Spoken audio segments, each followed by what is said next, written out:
अगर अक्षय इसको बड़े परिप्रेक्ष्य में देखें तो इससे जो पॉलिटिकल पार्टी है, खासतौर पर बीजेपी, उसको क्या फ़ायदा मिलता हुआ नज़र आता है? और सबसे बड़ी बात ये रही है कि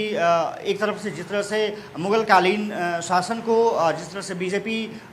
तमाम बार ये कहती रही है कि उस समय आक्रांता के रूप में आए और उन्होंने देश पर कब्जा कर लिया, बाद में ब्रिटिश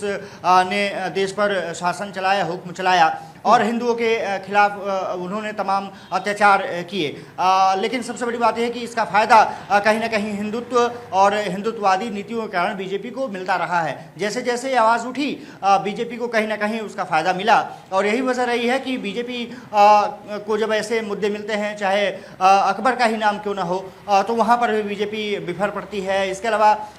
वो तमाम अपने पुराने जो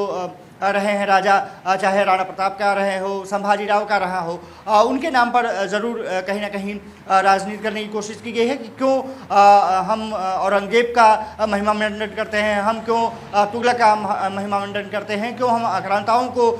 इस तरह से प्रश्न देते हैं। और जो वामपंथी राजनीति रही है या कांग्रेस की राजनीति रही है, उस पर कहीं ना कहीं बीजेपी कटाक्ष यही करती है कि वो तुष्टीकरण की राजनीति करते रहे हैं और इसीलिए ये ऐसे नाम चाहे दिल्ली में रहे हों, महाराष्ट्र में रहे हों या दिल्ली या देश के अन्य हिस्सों में रहे हों। अब सबसे बड़ी बात यह है कि उसका फ़ायदा क्योंकि चुनावी राजनीति के रूप में भी मिलता है, तो ये माना जाता है कि इसकी बदलने की कवायद की जाती है।